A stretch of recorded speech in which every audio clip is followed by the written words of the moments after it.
Well, Pier Antonio Panzeri, as we've been covering, one of the ringleaders in the Qatargate corruption scandal, has broken his silence now as a part of a deal struck with Belgian prosecutors that's making headlines unsurprisingly across Europe today. And our press reviewer, Diptyque Laurent, is here for more. Well, Aaron, Qatargate, of course, is one of the biggest scandals to hit the European Union. In exchange for a reduced prison sentence, this former Italian minister for Europe, Pier Antonio Panzeri, at whose house around 600,000 euros in cash was found. Well, he's agreed to reveal some details in that scandal, or some details of what he knows about the scandal. He's on the front of Le Soir, the Belgian paper today, which says a repentant Panzeri is pointing the finger at another man, Tarabella, that's Mark Tarabella, a Belgian minister for the European Parliament, to whom he alleges to have given 120,000 euros as a way of sort of greasing palms to get things done.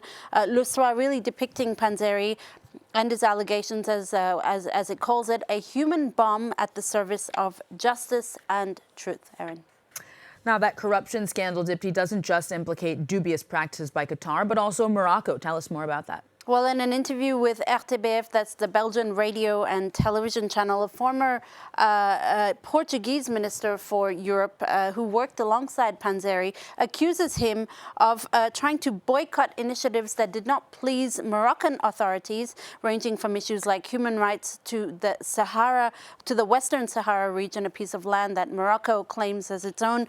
And this is also the focus of Le Temps, that's a Swiss paper today, which says that these allegations prove that, I quote, "It's indeed Morocco which initiated these corrupt practices," the paper accusing Morocco of always trying to make its interests be heard in Europe and by European lawmakers, and often evoking its role as a barrier country in preventing migrants from Africa from coming to Europe as its bargaining chip with European lawmakers.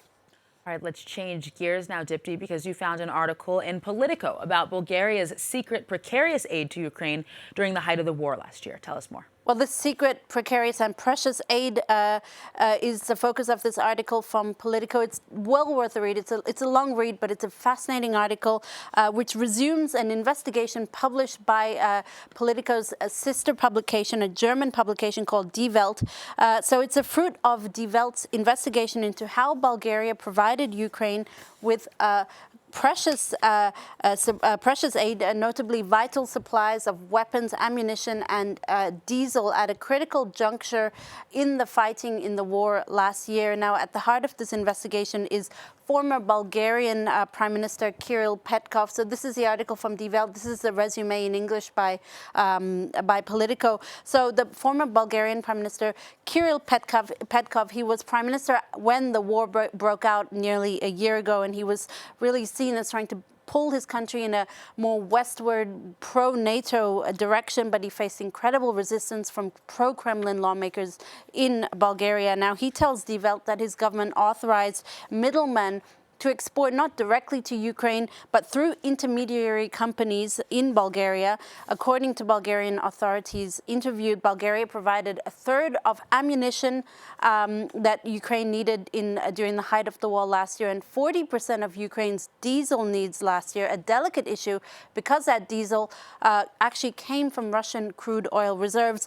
This all the while having to publicly refuse to take sides in the war in Ukraine because of Bulgaria's pro-Kremlin lawmakers. This information has been verified by Ukraine as well, but it really speaks to the remarkable sort of underground resistance from Bulgaria to Ukraine in the early onset of the war, and all the more remarkable considering that Bulgaria is one of the poorest countries in Europe. Aaron.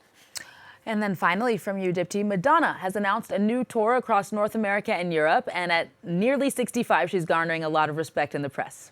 Well, that's right. In her new tour called the Celebration Tour, she'll be pushing against time-worn assumptions about gender and age. That's what the Washington Post says in this rather adoring article to Madonna today. They note, however, the double standards in older women, where culture is less likely to applaud the looks of a 64-year-old woman, because Madonna is indeed 64 right now. She'll actually be 65 when she goes on tour, unless she, like Madonna, is perceived as defiant defying the march of time, which is to say, walking quietly in the sunset, wearing expensive cashmere and sensible shoes.